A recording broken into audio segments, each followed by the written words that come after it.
My family ghosted me on my graduation to take my twin sister to her first art class. 10 years later, they begged me to come home for my dying father's final wish, which turned out to be funding her failed life. Hey, Reddit.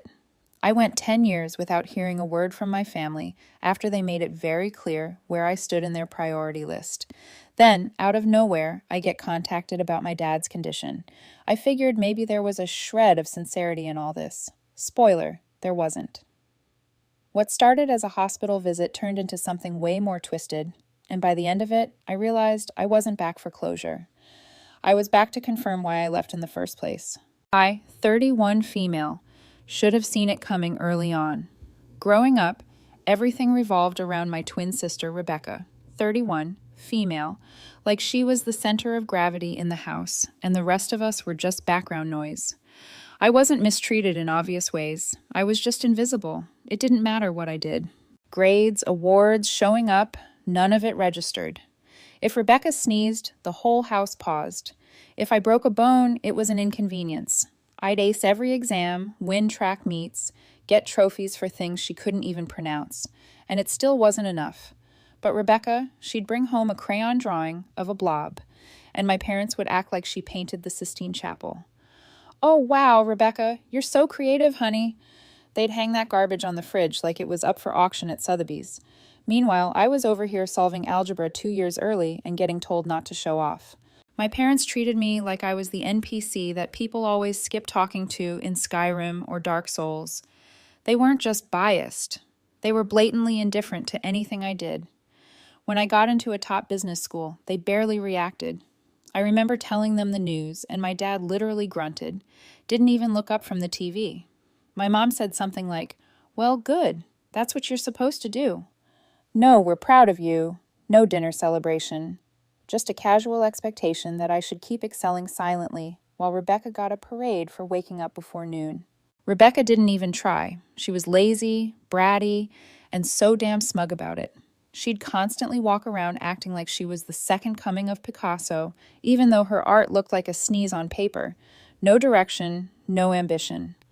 She said she was going to take a year off after high school to figure herself out. That turned into 3 years of doing nothing except shopping and treating my parents' house like a hotel. They were cool with it, too. She'd come downstairs at 2 p.m. wearing pajamas, and my mom would still ask if she wanted her eggs soft or scrambled. Like what?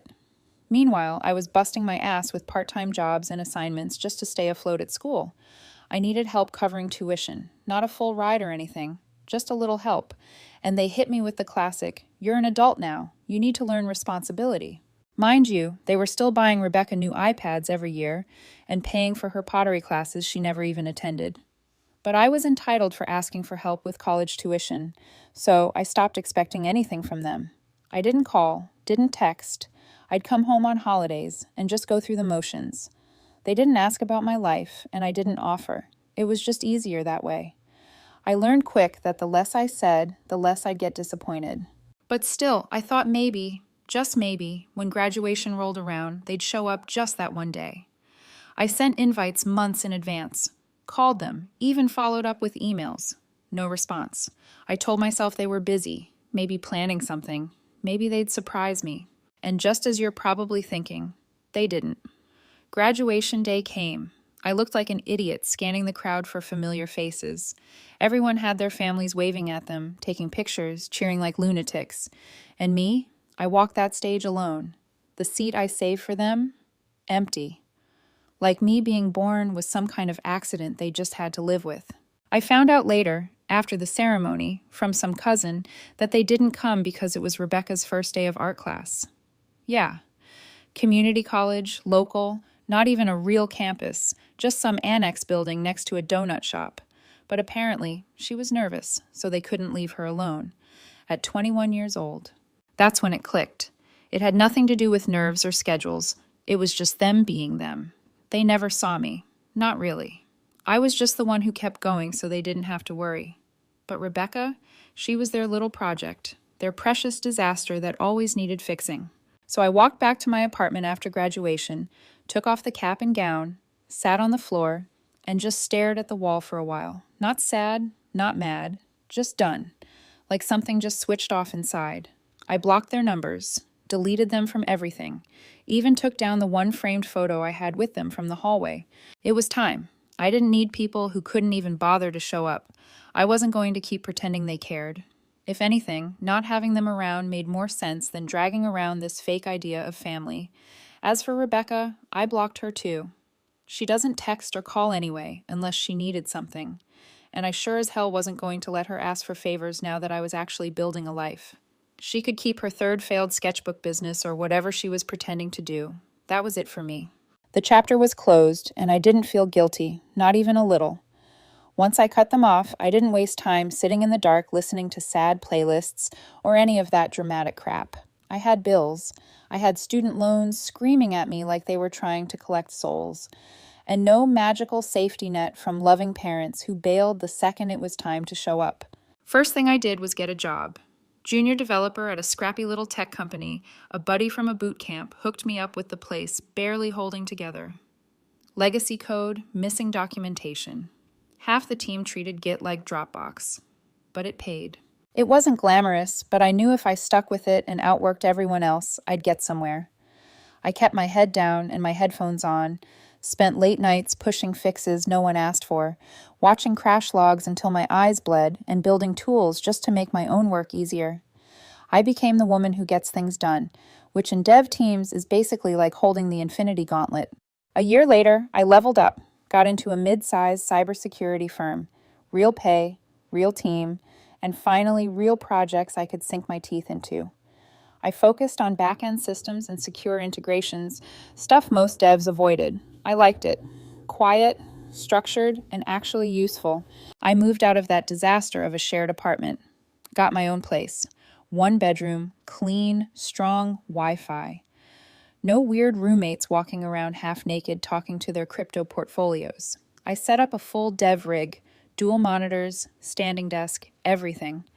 My space finally felt like mine. And somewhere along the way, I started getting into sustainable tech, especially in the vegan product space. I'm not vegan, not even close, but I was obsessed with the data, product demand, consumer behavior, trend forecasting. There's real fire there. So I started coding personal tools to analyze those markets. Spent weekends tracking e-commerce patterns, building out a simple app to spot gaps in supply chains and product categories. Eventually, I realized I could take this idea and build something real, not a hobby, a company. I looped in a couple of friends. One had marketing chops. The other was a former coworker who wanted to invest. We agreed. I'd prep everything in the background, and once I had a solid beta and 2 investors locked, I'd leave my job and go full throttle. I was almost there. The product made sense. The numbers were solid. I had runway saved. No more sleepless nights about rent and 0 strings attached. The only time I even thought about my family anymore was when people asked me about holidays. I'd just say, yeah, I don't do family stuff, and keep moving. Every now and then, though, word got back to me, usually through old classmates or mutuals, that Rebecca was still fumbling through life like a dropped phone. She apparently tried starting an art commission business, got flamed on social media for tracing someone else's work, and rage quit. Last I heard, she had a YouTube channel with 3 videos and 20 views, one of which was her explaining why capitalism was the reason she couldn't hold down a job. It was embarrassing, honestly, like secondhand cringe levels of bad. And I'll admit, hearing about it didn't make me sad. It just confirmed everything I already knew. Some people get handed everything and still find a way to screw it up. Others get nothing and build their own table. I knew which side I was on. I was finally living on my own terms. No guilt, no pretending. Just me building something that was actually mine. Until that message came through. 10 years of silence. Not a word. Not even a typo. Then suddenly, like it was no big deal, Dad has cancer and isn't doing well. You should come back home. That was it. No, how are you? No apology. Just a casual heads up, like I'd been on vacation instead of cut out of their lives completely. Still, I went. And walking into that hospital after 10 years felt like time traveling into a bad memory. Same town, same faces, but everything felt smaller, colder, like the world had moved on without cleaning up after itself. I wasn't here to cry over anyone. I wasn't here to beg for hugs or reconnect. I came because they said my dad was dying. and I'm not the kind of woman who ignores that no matter how messy the past is. You don't get to choose your parents, but you do get to choose what kind of person you want to be. I just wanted to look him in the eye one last time, on my terms. The second I walked off the elevator, I saw her. My mom. She stood up like she couldn't believe I was real, hands out like she was debating whether to hug me or slap me. "Oh my God," she breathed. "You actually came." I didn't say anything, just stood there watching her. She reached out and pulled me into a hug before I could react. I stayed still. She smelled like the same floral detergent she used when we were kids, which was weirdly the only familiar thing that didn't annoy me. "You've grown up so much," she said, stepping back with a forced smile. "You filled out. Must be eating well, huh?" I gave a small nod, just trying to keep it civil. But then, barely 2 seconds later, she hit me with it. No warm-up, no easing into it. "You know," she said sweetly, "Rebecca's been having a rough time, and with everything going on, your father's hospital bills, the house repairs, all of it, it's been overwhelming. If you could just help a little, we'd be so grateful." I blinked, just stared at her. "That's the first thing you're asking me?" I said. "Not, how are you? Not, must have been hard doing everything alone for 10 years? Just straight to asking for money?" The fake smile slid right off her face. "Well, we raised you," she snapped, voice rising fast. "You act like you were some orphan. You lived under our roof, ate our food, and now that we need help, you suddenly don't owe us anything?" I kept my tone calm, colder than I thought I could manage. "You raised me the way someone keeps a spare tire in the trunk, only looked at me when the golden one wasn't working." She scoffed and crossed her arms like I was being dramatic, but I didn't let up. "I'll help with the medical bills," I said flatly. "That's it. I'm not paying for Rebecca's latest meltdown or whatever dream she abandoned this month." "She's your sister," she hissed. "She's your responsibility." "She's 31 and still getting babied like she's in preschool. That's not my problem." Her face was somewhere between insulted and stunned, like it had never crossed her mind that I might actually say no. "You think you're better than us now?" she muttered. "Just because you make some money coding?" "No," I said. "I know I'm better than the woman you all thought I was, the one you ignored, the one you left behind without a second thought." That shut her up for a second. She looked like she wanted to argue more but didn't have the ammo. Probably expected me to show up broken, desperate, maybe even regretful. Instead, she got someone who didn't flinch when she raised her voice and didn't care what guilt trip she had ready. I walked past her and opened the door to my dad's hospital room. And there he was, the man who once couldn't be bothered to return a graduation call, now barely able to lift his head. Tubes, wires, machines. He looked more machine than man at that point. His skin was pale, his eyes sunken. I paused for a second. It was the first time I'd seen him look human. Not angry, not distant, just worn down. His eyes met mine. He blinked like he wasn't sure I was real. "You came?" he whispered. "Yeah," I said. He tried to sit up a bit, but didn't have the strength. I moved to the chair near the window. The air was heavy, sterile. Everything about the room felt like a waiting area for death. I sat down slowly, keeping my back straight. I didn't lean in, didn't offer my hand. I just watched him. "You look healthy," he rasped. "I am." He gave a weak nod, like that was all he needed to hear. Then we just sat there for a bit. Silence. Not the comfortable kind, the loaded, slow-burning kind where neither of us knew how to start or what to pretend to care about. I glanced toward the corner of the room. Rebecca was there, curled up in a chair, pretending to scroll on her phone. Her nails were freshly done. Outfit was clean, new. She still looked like someone who hadn't earned a single thing she had. She didn't look up at me once. Dad cleared his throat. "I know it's been a long time." "It has." Another pause. The monitor beeped steadily. That was the only consistent rhythm in the room. "I was wrong," he said finally, "about a lot of things." I didn't say anything, just let him say it. "I wasn't fair to you, to any of it." Still silent on my end. "I wanted to fix that, even if it's too late," he added. I looked him straight in the eye. For the first time ever, he didn't look back with judgment or boredom or disappointment, just tired eyes, like he finally saw the version of me I had to build without him. "You want to fix it now?" I said. Not a question, just a statement. He gave a slow nod. His eyelids were drooping a little. He looked like talking took everything out of him. "I want peace in the family before I go," he murmured. That one got me, not in a soft, emotional way, just in a really kind of way. I looked out the window, let the words float there. "Maybe later," I said. "You should rest." Because if I was going to have that talk, it wouldn't be rushed, and it wouldn't be on their terms. They called me back like I was a loose end they forgot to tie up. But I wasn't here to tie anything. I was here to see for myself that I didn't need them anymore, and I saw it loud and clear. I went back the next day. Not because I missed anyone, not because I wanted to make things right. I just wanted to see how deep this rabbit hole went. The vibe yesterday was too carefully packaged. I'd been around these people long enough to know when something was being staged. They didn't call me after 10 years just for hugs and sad smiles. There was something else, and today I'd find out what. Rebecca wasn't there, thank God, just my parents. My mom sat beside the hospital bed pretending to flip through a magazine, and my dad looked worse than he did the day before. His face had that waxy gray look that you only ever see on people who've been slowly dying for a while.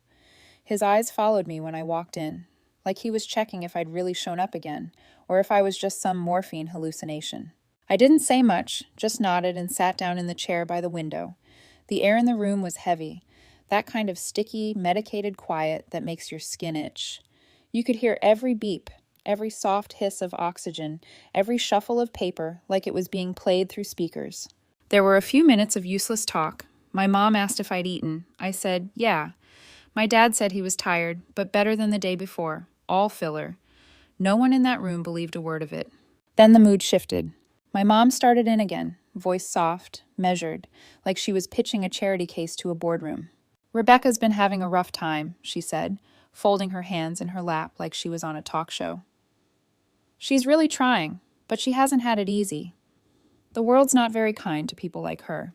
People like her, that was rich. I didn't say anything, just let her talk. She explained that Rebecca had ideas, big ones, that she wanted to start something creative, a business, maybe something small but passionate, authentic to who she is. That's the phrase she used. It almost made me roll my eyes. Then came the kicker. They wanted me to help, not just financially. No, they wanted me to mentor her, bring her in, give her guidance, structure, maybe even a position in the business I was building. I sat there completely still, not surprised, not angry, just watching the same predictable movie I'd seen my whole life. They dressed it up like it was about family, like it was my duty as her sister, like my success had created some kind of moral debt that I was now expected to pay off in full. And then came the real hammer. My dad turned to me, eyes a little foggy, and said, I'm not going to be around much longer. You know that. And before I go, I need to know your mother and sister will be okay. He said it like it was reasonable, like I was the selfish one if I didn't nod and agree on the spot. Then he leaned into the guilt force. You're really going to throw your mother and sister in the streets after everything we did for you? It took me a second to register how shameless that was. This was the same man who just a day ago looked me in the eye and admitted he hadn't been fair. Said he knew the way I was treated growing up wasn't right. Said he had regrets. And now, suddenly, none of that mattered. Suddenly, I was the bad guy again if I didn't sign up to be the solution to a problem I didn't cause. The past got wiped clean because now he had a dying wish, and that apparently gave him a blank check to rewrite everything. It was almost funny, not the ha-ha kind, just the kind that makes you stare at the wall for a second like, are you serious right now? Because no, I wasn't going to throw them in the street, but also, no, I wasn't going to hand Rebecca a job she didn't earn, or let my mom guilt me into financing another one of her screw-ups, just because she never learned how to say no to her golden child. They tried to spin it like this was unity, like it would be poetic, the twins finally working together like we were some sitcom waiting for a reboot. But I knew better. This wasn't about bonding, it was about relief. They needed someone to take the pressure off, to absorb the mess, and carry it forward so they could wash their hands of it and say, see, it all worked out. My mom stayed quiet after that, watching me, waiting. She expected some big emotional reaction, maybe tears, or a dramatic sigh followed by, you're right, I'll take care of them. But all she got was silence. I stood up. As I said, I'll help with the hospital bills, I said. Medical stuff only, nothing else. My mom flinched slightly. My dad looked disappointed, like I just failed some moral test. No yelling, no theatrics. Just two people realizing their guilt trip didn't land. She needs support, my mom muttered after a moment, not even looking at me now. She's had support her whole life, I said. From you. From him. She just never learned to stand on her own. Neither of them answered that. The machines kept beeping in the background. My dad turned his head to the side and closed his eyes like he was suddenly too tired to argue. My mom just stared at her hands. I walked to the door, paused, looked back one more time, not for closure, just to remind myself what it looked like. The room, the people, the old lies being recycled into new ones. I didn't slam the door, didn't make a speech. I just left. And in that moment, I wasn't their daughter anymore. I was their backup plan. Walking out the door, I knew she was coming. The second I left that room yesterday, I could feel it. That silence wasn't defeat. It was calculation. The guilt card didn't land. So now it was time to send in their closer. The favorite, the untouchable one, Rebecca. I didn't expect her to be subtle, and I wasn't wrong. She caught me just outside the hospital's cafeteria. I'd stepped away for 5 minutes to get some air and a coffee, and there she was, leaning against the wall like she was about to drop some life-changing advice. Fresh makeup, new sweater, holding her phone like she was in the middle of closing a brand deal. She hadn't even looked up when I walked past her yesterday. But today, suddenly she was all smiles. "Hey, stranger," she said, like we were best friends who lost touch for a few weeks. I didn't say anything, just waited. She launched into it without hesitation. No warm-up, no pretense. "I'm really excited about the business idea," she said. "Mom told me you've been working on something in the vegan space. Super cool. I've been brainstorming some ideas, actually. Branding, aesthetic stuff. I have a mood board if you want to see it." Mood board. Jesus. She kept talking, clearly rehearsed.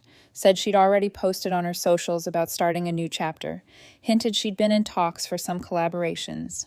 I don't know who she was talking to, but it wasn't me. Apparently, she thought this whole thing was a done deal. She was pitching like she'd already been hired and just needed to finalize her parking spot. What made it worse? The way she talked to me. Like she was humoring me, like I was the tech girl who could handle the boring stuff while she brought the vision. She said things like, "You've always been practical, but I can bring the emotional depth. This could be our chance to finally be equals, equals." I almost laughed, not because it was funny, but because of how completely she believed her own nonsense.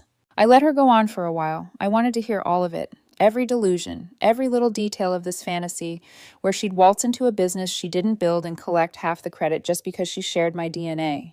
She even floated the idea of a launch party, said she could handle the creative side, be the face of the brand type stuff, that I didn't need to worry about public-facing roles because, and I quote, "That's not really your strength anyway." That's when I cut in. "You done?" I asked. She blinked, caught off guard, like I'd interrupted something sacred. I took a slow sip of my coffee, then looked her dead in the eye. "You're not part of my business, Rebecca." The smile dropped. "Wait, what?" "You heard me. You're not involved. This isn't a family project. It never was." She stared at me like I'd slapped her. "I don't think you understand," she said, tone changing fast. "This isn't just about me. This is about Dad, about what he wanted." I didn't even flinch. "What Dad wants is for someone to clean up the mess he let you become," I said. "And I'm not volunteering." Her jaw tightened, the sweetness vanished. That fake, soft voice she walked in with dropped like a mask. "So that's it?" she snapped. "You're just going to leave us hanging after everything?" "Everything?" I repeated. "Like missing my graduation because you had an art class? Like getting told I was selfish for asking for help with tuition while you played around with hobbies for a decade?" She scoffed. "God, you're still holding on to that? You need therapy." I leaned in a little, voice calm. "No, what I need is distance, and I already have that. Now I'm just setting the boundary." "You think you're better than us now?" "I know I'm not worse." She stepped back, arms crossed, furious. "You're heartless," she said. "You think just because you have some money now, you can treat everyone like trash. I think because I built my life from nothing, without any of you, I get to decide who I share it with, and it's not you." She didn't respond to that, just stood there, eyes narrowing like she was trying to burn a hole in me. I walked past her without saying another word. I heard her mutter something behind me, probably another insult, maybe a warning. I didn't care. She didn't think she was asking for a favor. She thought she was cashing in a birthright. And the look on her face when she realized I wasn't buying it, worth every year of silence. A few days later, the silence was permanent. My father died at 2:17 a.m. on a Thursday. I know that because the hospital left a voicemail. They didn't even bother calling twice. Just one tired-sounding nurse saying it was peaceful. That's the word they always use, peaceful. Like it makes any of it mean something. I didn't rush over, didn't sit in the dark clutching old photos. I went back to sleep. When I showed up later that morning, the atmosphere in the hallway was off. Not heavy like grief usually is. No tension, no mourning, just movement, urgency. I could hear the low hum of conversation from inside the hospital room. Not crying, not whispering, just voices, talking, discussing. I walked in, expecting to see silence, maybe some tears. Instead, I found my mother flipping through a folder. Hospital documents, bank statements, notes scribbled in pen. Rebecca was sitting in the chair beside the bed, which was now empty, stripped clean. No dad, just two women completely dry-eyed, looking like they were in the middle of a tax audit. Neither of them looked up right away. I stared at the bare hospital bed, sheets folded, pillow gone, like he'd never even been there. My mom finally glanced up. "You're late," she said. "They already cleared the body about 2 hours ago. He signed the release forms in advance." Rebecca didn't even turn around. She was too busy typing something on her phone, probably crafting a vague "We lost a great man today" post for Instagram, with a crying emoji and a link to her PayPal. "No one called me," I said. "I assumed you'd get the voicemail," my mom replied. Like that was an acceptable way to tell someone their father died. There wasn't a shred of sadness in the room, not a single flicker of emotion, just paperwork. "We have to talk about logistics," my mom continued. "The funeral, the house, the life insurance." I stood there processing. I should have known. I should have expected it. But seeing it, watching them shift from loss to logistics without even stopping to breathe, it hit different. "I was thinking," Rebecca finally said, turning toward me with a calm, practiced tone. "Since you made it clear I won't be part of your business, it's only fair that I get my share from Dad's estate. I'm going to launch something of my own." She actually smiled after she said it, like this was just a normal thing to say, minutes after your father's death. "What estate?" I asked, already knowing the answer. "The house, the savings, the insurance," she replied. "Mom and I talked about it. We figured you'd want to handle the executive role." "Of course, because I'm the responsible one, the stable one, the one they ignored for a decade but suddenly expect to wear a suit and manage the crumbs they think they're entitled to." "We need access to some of it soon," my mom added. "There are funeral costs to cover, and Rebecca has business-related things she needs to jumpstart before she loses momentum." I looked at both of them. No tears, no reflection, just strategy. "He's been dead for 6 hours, I said. Rebecca shrugged. "And life goes on. What? You want us to sit around in black veils crying in the dark?" I didn't answer. I was still staring at the empty bed. Not because I missed him, but because he died exactly like he lived, quietly stepping out while someone else handled the mess. They kept talking. Budget numbers. What to sell. What to keep. My mom mentioned converting part of the house into an Airbnb to keep income flowing. Rebecca wanted to liquidate some assets quickly so she could lease a workspace downtown. I'd heard enough. "You know he barely had anything left, right?" I said finally. "The house isn't paid off, the insurance won't stretch, and whatever's left is going toward the hospital." My mom blinked. Rebecca frowned. "That can't be right," she said. "He said he had money saved." "He had money," I corrected. "Then he co-signed your loan, remember? For that digital art co-op you abandoned after 3 months?" Rebecca's face froze. She looked at my mom, then back at me. "That wasn't that much. It was enough to tank his credit. He never bounced back, and you never paid him back." My mom's mouth tightened. "You're twisting this." "No," I said calmly. "I'm just done lying about it." The room got quiet for the first time. I took a step forward.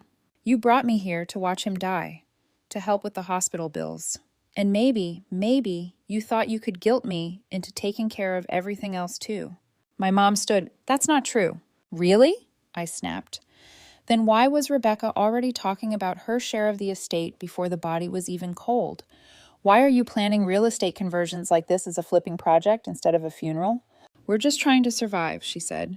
"We're not like you. We don't have options." "You had options," I said. "You just made the wrong ones. Over and over again." Rebecca scoffed. "Wow, this is who you are now? Ms. High and Mighty because you write code and drink oat milk? You think you're better than us?" "No," I said. "I think I finally understand you." She went quiet. I pulled a folded document from my coat pocket and dropped it on the counter. "That's from my lawyer. I'm not handling the will, the money, or anything to do with Dad's stuff. I already signed legal papers to make sure of that." My mom's eyes widened. "You what?" "You heard me. I'm not touching a single dime, and I'm not bailing either of you out again. Whatever debts are left, whatever plans you had, figure it out." Rebecca stepped forward. You can't do that. I just did. The silence was so thick I could hear the fluorescent lights buzzing. I walked to the door, then turned back one last time. You didn't lose a father today, I said. You lost your safety net. Grieve that if you want. Then I walked out, slow, steady, and not looking back once. 6 months later, I was standing in my own office, my office, overlooking the downtown skyline from the 18th floor. The paint was still fresh. My company's logo hadn't even been etched into the glass door yet, but the servers were running, the pre-orders were sold out, and our analytics dashboard looked like a damn launch graph. We made it. What started as a notepad full of messy code and a few late-night calls turned into a full product line, plant-based wellness and eco-friendly supplements, all tracked through a custom-built logistics app I'd written myself in a tiny one-bedroom apartment while my ceiling leaked and the neighbors screamed through the walls. Now I had a team, investors, legal backing, partnerships lined up with major suppliers, and not a single cent of it was shared with my family. After the funeral, I followed through like I said I would. Paid the bill in full, quietly, no ceremony, no speech. And after that, I cut the cord entirely, changed my number, updated my records, transferred what I needed, and erased the rest. I didn't owe them a thing, not an explanation, not another phone call, not a piece of my success. But the funny thing about bridges you burn, sometimes people still try to crawl over the ashes. I got the email on a Thursday morning. It came through the company's HR inbox, which I rarely checked myself, but I was sipping coffee and happened to be clearing out spam. The subject line caught my eye immediately. Position inquiry, Rebecca, last name. No cover letter, just a one-line message. I'd like to apply for a creative leadership role with your company. I believe I'm the right fit given our shared values and family legacy. Family legacy. I laughed out loud, alone in my office. I sat back in my chair and just stared at the screen for a few seconds. No resume attached. No portfolio. Not even a link to a damn Instagram page. Just that one smug, delusional sentence. I forwarded it to my HR lead with a simple note. Deny immediately. Do not engage. They responded 2 minutes later. Already did. Thought you'd want to see it for the laugh. I did, and I saved it too, in a little folder labeled, in case I ever miss them. Turns out that wasn't the only attempt. Word spread that my company was getting attention. We'd been featured in a couple of eco-startup blogs, and suddenly I was getting texts from cousins I hadn't spoken to since high school. Hey girl, just checking in. So proud of what you're building. Let's catch up sometime. One of them even invited me to a BBQ that weekend. No address, no mention of the last 10 years. Just vibes. I didn't reply. My mom tried to reach me through a mutual connection. A family friend from back home said she wanted to open communication again, said she regretted how things had gone. I said I wished her well, and left it at that. I wasn't bitter. I wasn't angry. I was done. Meanwhile, Rebecca was apparently drowning. The loan she took out in our dad's name, the one she swore was manageable, went into default. The bank had already issued collection warnings. A relative told me she'd started a GoFundMe titled Surviving After Grief, with a paragraph full of half-truths and buzzwords, painting herself as a struggling artist lost after her father's passing and her sister's emotional abandonment. It got $50 from one of her old high school friends. The comment just said, "Hope things get better." No one else donated. My mom was living in the same house, but she had to rent out the basement just to keep the lights on. I knew because one of the new tenants emailed my company asking if we wanted to sponsor an art pop-up Rebecca was running from the garage. We declined. Somewhere in the middle of all this, between late-night logistics builds and investor calls from my living room, I met someone, low-key. We crossed paths at a friend's work thing. She was sharp, no fake small talk, asked direct questions, didn't care about titles or buzzwords, just real, unfiltered presence. We started talking. Nothing heavy, then meeting up, then hanging out more often. She didn't try to fix me or make a show of support. She just showed up, helped me put furniture together when I moved offices, sent food when I got too deep in work, called me out when I acted like sleep was optional. She had her own life, her own space, her own goals.